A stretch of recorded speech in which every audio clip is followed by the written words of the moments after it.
Welcome to the Great Detectives of Old Time Radio. From Boise, Idaho, this is your host, Adam Graham. If you have a comment, email it to me, box13@greatdetectives.net. Follow us on Twitter at Radio Detectives and become one of our friends on Facebook, facebook.com/Radio Detectives. Today's program is brought to you in part by the financial support of our listeners. You can support the show on a one-time basis, support.greatdetectives.net, or by using the Zelle app to box13@greatdetectives.net, or by mail to Adam Graham, P.O. Box 15913, Boise, Idaho 83715. And you can become one of our ongoing Patreon supporters for as little as $2 per month at patreon.greatdetectives.net. Also at greatdetectives.net this weekend, check out my review of the original Boston Blackie novel by Jack Boyle, Boston Blackie. Now it's time for today's episode of Dragnet. The original air date on this one is March the 1st of 1955, and the title is The Big Setup.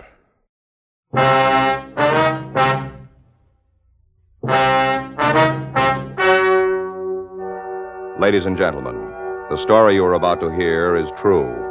The names have been changed to protect the innocent.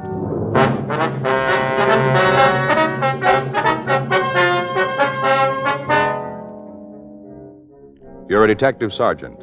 You're assigned a narcotics detail. A steady flow of drugs is coming into your city. The prime buyers are juveniles. Weeks of effort fail to turn up any lead to the source. Your job? Find it.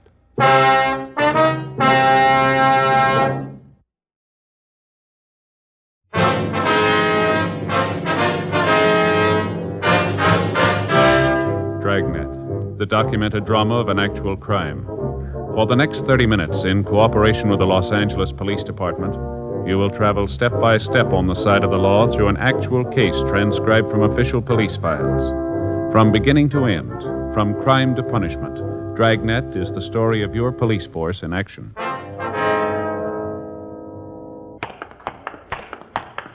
It was Monday, January 10th. It was cold in Los Angeles. We were working the day watch out of narcotics detail. My partner's Frank Smith. The boss is Captain Walters.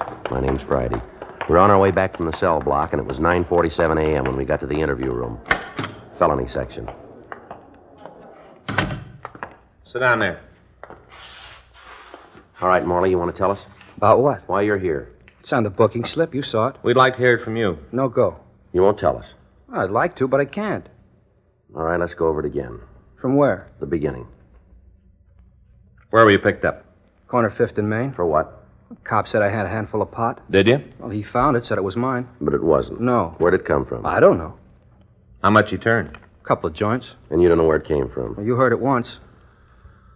Morley, you think that story's going to hold in court? I gotta tell the truth. Yeah, well, why don't you start? Okay, you win. Get your notebook out. Go ahead. Well, I just got out of the movie, triple feature. Spent the whole afternoon in the place. Time I left, it was dark. I walked up to the corner trying to figure out what to do. Yeah. All of a sudden, this guy come down the street, running fast. He came right at me. Mm-hmm. I thought he was going to bang into me, the way he was running, not looking where he was going. Yeah. Now, I'll get the picture. I'm standing there minding my own business, and here comes this fella, perfect stranger. I never saw him before in my whole life. He runs right up to me, and he gives me a package. He just hands it to me and says, hang on to this. I'll be right back. After that, he left. Mm-hmm. Next thing I know, a car pulls up, 2 cops get out. I got a chain on. I'm brought in here. That's the way it happened. That's right. You didn't know anything about what the guy was giving you, huh? No. You like to tell us what this fellow looked like? You mean the one who gave me the package? That's it. He's a tall one. Mm-hmm. About 12'2". Mm-hmm. Pure green hair. He wore it in kind of a crew cut. You know, short? Yeah. You shouldn't have any trouble picking up a guy like that. You think you're doing yourself any good with this kind of an attitude? I don't know what you're talking about. I'm trying to give you the story. All right, Morley, you just pulled the top in. We got you made and you know it. Officer shook down your house this morning. We found a couple of pounds of manicured Mary, over 56. We don't need your word to nail you. You've already had it. Then why are you rousting me now? We want to know where it came from. I buy it from a fellow. The one 12 feet tall. That's right. Let me see your arms, Morley. What? Come on. You've been this way. Roll up your sleeves. All right, now the other one. How long you been off? Wish somebody tell me what's going on around here. This place is full of crackpots. You got a question hanging, Morley. Well, the answer ain't here. You know where to find it. All right, I'll lay it out. I bought the grass. I bought it from a couple fellas I know. Who are they? You've had it. Only part way. Well, that's as far as I go. You afraid of them? I'm not afraid of anybody. Then why not give us the names? I wouldn't be able to find a place on the street. We'll build a wall around you. No, they get through. We'll be in front of you. Well, you'll get hurt. Why won't you tell us where your marijuana connection is? I won't be a finger. They're pretty good friends, aren't they? Hmm? These men you're protecting, they think a lot of you, don't they? I guess so. So much that they'll let you sit here while they're on the outside. I'll get out. It'll be a while. Yeah, but when I do, I'll stay alive. Mm-hmm. I'll be able to walk around and look them in the face. Sure you will. They'll know what I did. I carried the beef. They'll know. Mm-hmm. Well, don't look too close. Hmm? You'll see them laughing at you.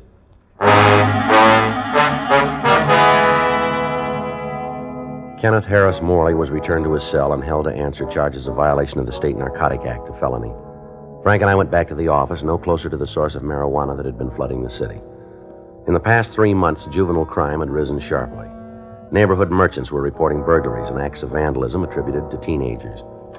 In talking to some of the youngsters, we found that most of the crimes were the result of tea parties. We'd been working with the narcotic detail of Juvenile Division, but even by pooling our knowledge of the drug traffic in Los Angeles, we'd been unable to come up with a head person in the operation. Arrests had taken place, but none of the people apprehended could or would tell us who was running the campaign. Known peddlers were questioned. Informants were checked and rechecked. But when all of the work was evaluated, we were right back where we'd started. Monday, 12:15 p.m., we met with Captain Walters and filled him in on the latest developments. 1:42 p.m. That's right, Mac. Yeah. Well, we talked to him. No, he wouldn't give us time of day. Oh, sure he knows. Yeah. Well, at least a step up, it'd be something. Uh-huh. Well, the only thing we can figure is the gun has got all the boys lined up and they're scared. Mm-hmm. Well, until we find a way to open them up, we're going to stay there. Yeah.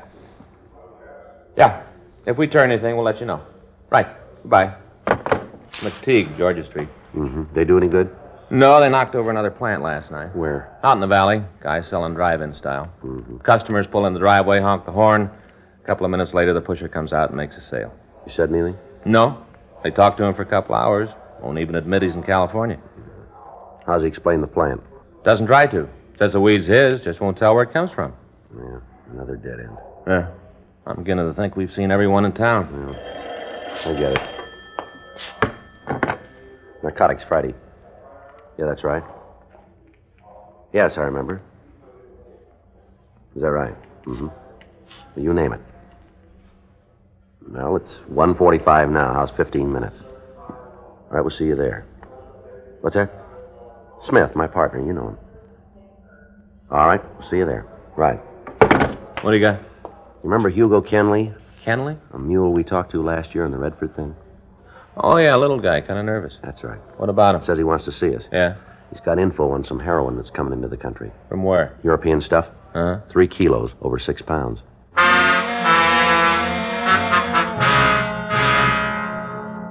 Frank and I left the office and drove out to see Hugo Kenley. A year prior, he'd been instrumental in aiding us with the apprehension of a gang bringing heroin in from Mexico. Because of his cooperation, he'd been placed on probation, and neither of us had seen him since. On the telephone, he said he'd meet us in a small restaurant down on Spring Street. When Frank and I entered the place, we saw Kenley in one of the rear booths. Back there. Mm-hmm. Hi, Mr. Friday. Hugo, you know Frank Smith. Sure. How are you, Mr. Smith? Hi, Kenley. All right, Hugo, what do you got for us? You gotta promise one thing. What's that? I'm a mile away. All right, if that's the way you want it. Well, it's gotta be. All right, go ahead. The way it came to me was a rumble, nothing for sure. Yeah. About 3 weeks ago, I tagged a place out in the south end of town. Stop in there once in a while for some fish and chips, you know, when I can eat. Yeah. Well, there was a couple of guys at the bar, and we got to talking. Mm-hmm. One thing led to another. All of a sudden, we're buddies. Mm-hmm. You say this was 3 weeks ago? Yeah. All right, go ahead. Got so I'd drop in every night and shoot the breeze with him. Uh-huh. A couple of times we went out together, had dinner, hit a couple of strip joints on Western, you know, moved around. Yeah. A week ago, one of them took me home. I got sick, and he said he'd drop me off, told me it wasn't out of his way. Mm-hmm. So we stopped at a drugstore, and I got some pills. While we were there, he had a cup of coffee. We got talking. Yeah. He wanted to know if I'd go to work with him. Doing what? Pushing. H? Yeah. Said they were expecting a shipment in. Good stuff. European. Yeah. Said as soon as it got here, they'd want to unload it fast. Said I could make myself a couple of bills. When's the stuff come in? I don't know for sure. Sometime next week, the way they talk. You said something on the phone about it being a good-sized shipment. Word I got was 3 kilos. Cut? No, they're going to do that here. You know who's shipping it? No, I figured it'd be better if I didn't show too much interest. Yeah. These guys are using agates. They don't want to lose. What can you tell us about them? 2 of them. They the guns? Well, I don't think so. Somebody else has got the keys. They're just along for the ride. What about the names? Milo Goff and Drew Franzen. Mm-hmm. They stood before? Yeah. On what? Milo's fallen for 211. Drew's had a couple of 459s and 245s. Any big time? Milo's seen the joint. What about Franzen? Yeah, Q and Folsom. They owe any time now? They didn't say. What about jobs? Nothing. They wouldn't work if it was against the law. Who else is in with them? Well, they're it, as far as I know. They got a lot of mules pushing grass for them now, all waiting for the heavy stuff. Anybody know who the power is? No, even Milo and Drew don't talk about him. Just now and then they mention the man, that's all. The man. Anything about him? Nothing you can tie down. They talk to him? Not with me around. You know where they sleep? I'm not sure. Milo said once they had a pad over on Adams. Mm-hmm. How'd they pick you? Why'd they open the door for you? Well, you set them up. They're pretty hinky. Why ring you in? Well, I told you we got to talking when we met. Found out we had a couple of friends we both know. In the business? Yeah. How come they didn't call one of them? And they want no part of a needle. They don't want anybody with them that might cop. Guess they figured I was safe. What do you want out of this, Hugo? Huh? Where do you draw your play? You're not dealing for free. I am this time. I don't like what they got planned. What? They got the whole town sliced up. They're going to set up distributorships. Get the route started and then bow out. Figured this shipment will get them going. You said something about grass, too, didn't you? Yeah.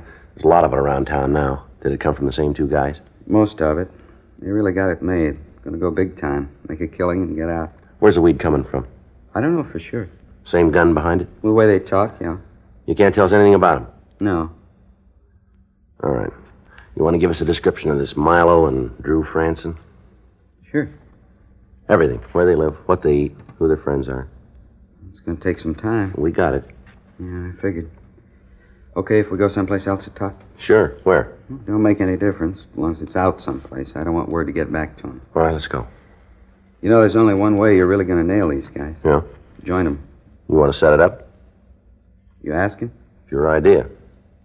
Yeah, but I don't want any part of their action. I told you they play too rough for me. Well, you know how we can set up a contact? Who? One of us. Who's going to know? Nobody else. For real? If you want it that way. Now, how about it? It's a long way round. Well, you said yourself it's the only way.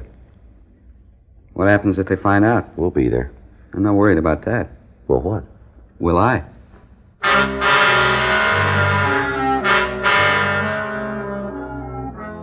We left the restaurant and drove over to MacArthur Park. Kenley gave us complete descriptions of the men he knew as Milo Goff and Drew Franzen. We made arrangements to meet with them again the following day, and then Frank and I went back to the office. We ran the names and descriptions through R&I, and we found that both men had records listing charges of robbery, burglary, and assault with a deadly weapon. A check through our file showed that neither of them had been involved in narcotics operation before. We checked their friends and the places they were known to frequent. Every place we went, we ran into the same wall. Nobody had talked to us.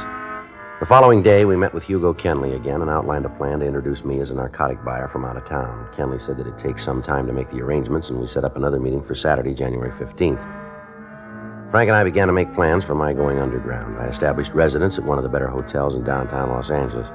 Through Captain Walters, I was able to obtain the money necessary to put up the front. Friday night, Frank and I met in the hotel bar to go over the final details of the operation. Anything from Hugo yet? No. The way we left it, he's going to call in the morning. Yeah. I don't like it, Joe. You know, if there was another way, I'd take it. I still think we ought to keep a tail on you. No, the way Hugo's laid these fellas out, they'd spot it for sure.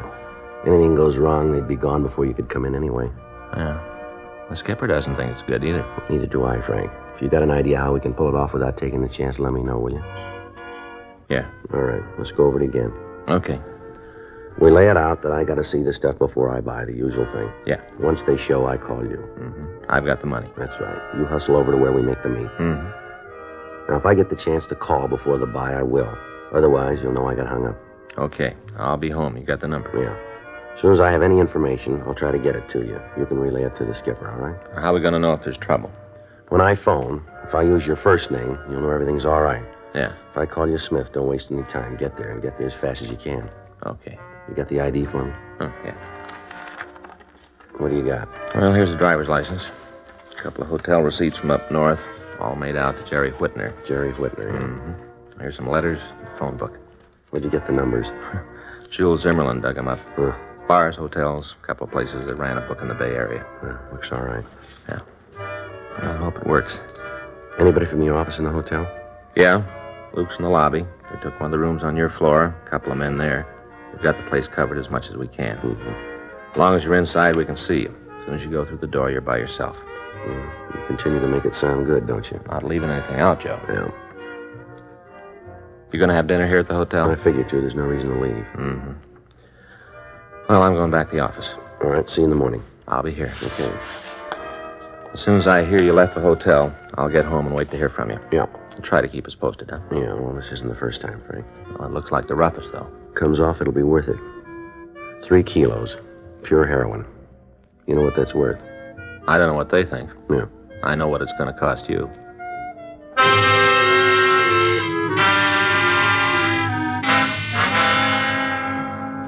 The next morning at 8:46 a.m., I got a call from Hugo Kenley. He said he'd set it up for me to meet the 2 men. I was to pick him up at the corner of 7th and Broadway, and then together we'd drive to Milo Goff's. I went down to the lobby of the hotel and made arrangements to rent a car. As soon as it was delivered, I put in a call to the office and told them what had happened. After that, I left and picked up Kenley. He directed me to drive down the Harbor Freeway and then turn off onto Figueroa and on down to Imperial Highway. On the way, he said that he told Goff and Franzen that I'd gotten into town from San Francisco and was in a position to take their entire supply of heroin. From what he said, the deal looked good. We cut off Imperial and turned left to Grand Avenue. Kenley told me to turn north and drive to the corner of Grand and 113th Street. We parked the car and walked the remaining half block. The house was well kept, white stucco. In the front yard, there was a child's tricycle and a playpen. We went up onto the porch and rang the bell. Come on in. Well, this is Jerry Whitner, the fellow I told you about. Hi, Jerry. Glad to know you. Yeah, Sit down. thank you. Get you anything? Drink, cup coffee? No, nothing for me. Where's Drew? Went out to get something for breakfast. This your house? You don't need to know that. It's not important. Well, let's just keep it that way. Okay, let's deal. You're in a hurry, aren't you? I don't have a lot of time. Maybe you want to go too fast. If I buy, it's the way it's going to be. Not with us. Okay, see you later. How about the money? As soon as you show the H, I'll make a call. Scratch will be delivered.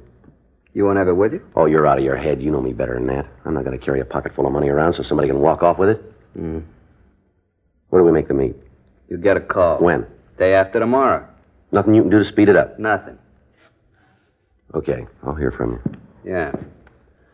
This going to be the place? We'll tell you that, too. You play it pretty tight, don't You you? want to stay in the game. Now, you want to go back with me, Hugo? Sure. No reason you have to leave, is there? Nothing to keep me. Okay, have it your way. I usually do. You talk big, Whitner. It's the way I work, too. You got a big mouth. Now, look, punk, I don't like this deal. None of it. You can't deliver. You don't know for sure when the stuff is going to be ready. You talk big, but it don't fit. I've seen cheap operators like you before. Don't make any difference to me how you talk, but you better be able to come through. Anything goes wrong with this deal, and I'm going to come looking for you, fella. You scare me. Only reason I even talk to you is I think maybe you got something to sell. If it's what you say, I want it. You got the money, we can make a deal. Let's leave it there. Come on, Hugo. Yeah. We'll give you a call. You do that. Don't make it later than you said. Keep the money handy. We get through with this, I want to get out of town. I got a date Monday night. I want to keep it. You will.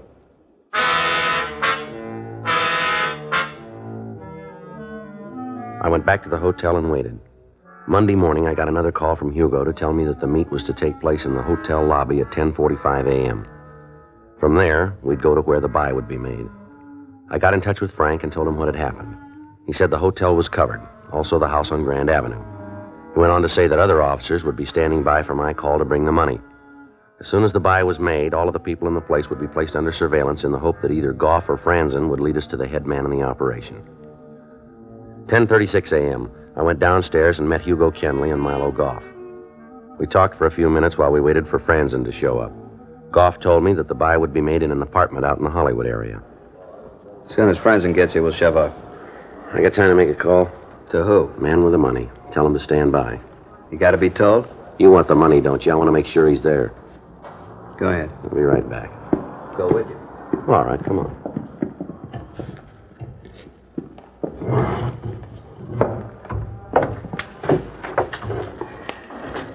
Got a dime? Yeah. Here. Thanks.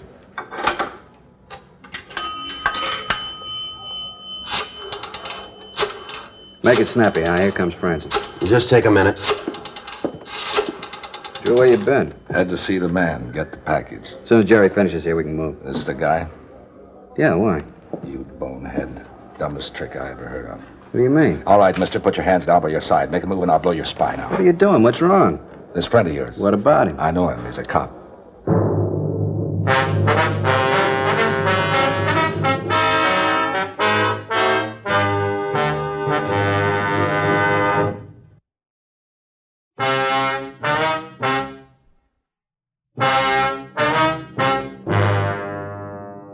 Drew Franzen told me to stand up slowly, and when I did, he moved in and took my gun away from me and directed me to move out of the phone booth and across the lobby to the hotel. I did as I was told. Keep your head front, cop. Walk a line. You got it wrong. No, I haven't. You're May. I ran into you a couple of years ago. You hung a pinch on a friend of mine. Name's Friday, isn't it? Joe Friday? You're doing the talking. I didn't have any part in it, friends, and you gotta believe that. You make it hard. Where are we going? Outside. After that, we'll tell you. You know you're not going to make it. I don't see anything to stop us. From here, I can see 5 guns. You've been using bad stuff. All right. Keep moving. Take him, Roxy. Hold it right there, Francis. What's Get your going on? hands off of me, cop. Come on. I'll take that gun, Franzen. You think you're pretty smart, don't you, cop? You figure it. Huh? I'm not going to jail.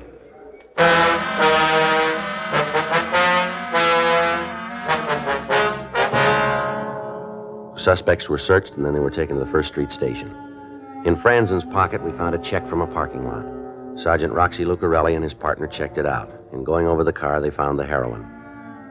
Frank came into the office, and we talked to Drew Franzen for over an hour without getting anything out of him. He was booked in at the main jail. 12:14 p.m. We had Milo Kenley brought to the interview room. Isn't gonna do you any good, you know. Is that right?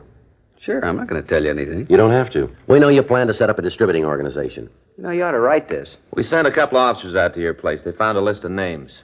I got a lot of friends. Most of them have narco records. I like different people. We're going to talk to all of them. You call first. Some of them move around. You'll tell us nothing, huh? What I got to say, you've had. Okay, but I want to tell you something. I can't turn it off. Go ahead. You know, when I first met you, I thought you were pretty smart. Looks like I was all wrong. Yeah? You got to be thick in the head to take a beef by yourself. It won't be long. You better check the Narcotic Act again with the new laws. We got enough on you to lose the key and the cell number. Yeah, well, we'll see how it comes out in court. You're going to be there all by yourself. What about Franson? He's out. What do you mean? Just what I said. He isn't here. Well, where is he? I wouldn't know. Is this true? Left here about 20 minutes ago. Bail, huh? Is that how he made it? Well, it won't hurt to tell me that. He isn't here. All we got is you. Well, what about me? Nobody put up bail for me? I didn't see a line anywhere, did you? You're not lying. We don't even have to talk to you, fella. I just figured that you wouldn't want to stand all by yourself. You sure got good friends, Goff. Who sprung him? I don't know. Well, a guy had to leave a name. Maybe. We didn't check. It was Bert. All the odds in the world it was Bert.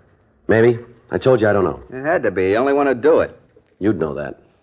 Guy didn't say anything about getting me out, huh? That does.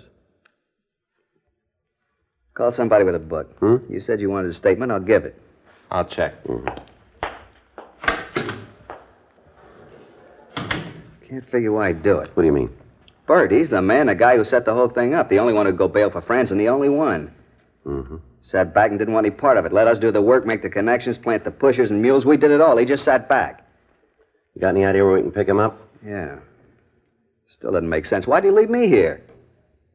You keep asking the same question. I don't know. Lousy deal. Leave me to stand for it by myself. A real chintzy. Sure is. Big Bert. Sitting in his house while we do the work. Taking the biggest cut. Everything's the best with him. Best house. Best car. Best clothes. All his suits tailor-made. That's so. Yeah. He won't put a suit on his back. It isn't special made. They'll find something that'll fit him.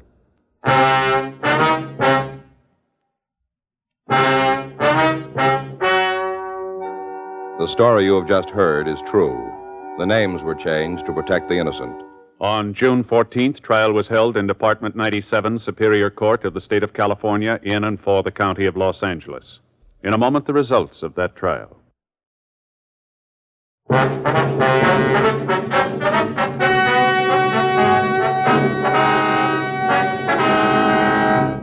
Milo Harold Goff, Drew Walter Franzen, and Bert Michael Lorimer were tried and convicted of violation of the State Narcotic Act, a felony, and received sentence as prescribed by law. Violation of the State Narcotic Act, a felony, is punishable by imprisonment for a period of not less than 10 years in the state penitentiary.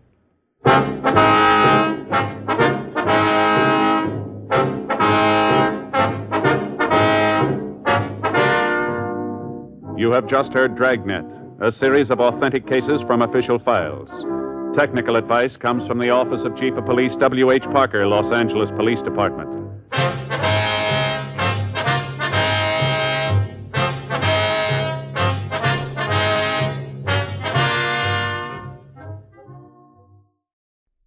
Welcome back. I did enjoy this story. I always loved Joe Friday undercover episodes, though I don't think this was one of the better ones, though I did love the sort of cliffhanger of him being found out. I took a look down at the time remaining and when it came, and I was like, we're not going to have time to do anything really interesting with this, will we? And we didn't. I guess for the original sponsored series, of course, we're listening to the Armed Forces radio and television service version. But for the original version, that was the cliffhanger, where they went to commercial, and I think that probably would have kept the audience, there to listen to some ads for Chesterfield. I do want to go ahead and thank our Patreon supporter of the day. Thank you to Charlie. Charlie's been one of our Patreon supporters since October, currently supporting us at the Shamus level of $4 or more per month. Thanks so much for your support, Charlie. And that will actually do it for today. Join us back here on Monday as we'll be bringing you Box 13 next Saturday, another episode of Dragnet. In the meantime, send your comments to Box13 at greatdetectives.net. Follow us on Twitter at Radio Detectives and become one of our friends on Facebook. Facebook.com/Radio Detectives. From Boise, Idaho, this is your host, Adam Graham, signing off.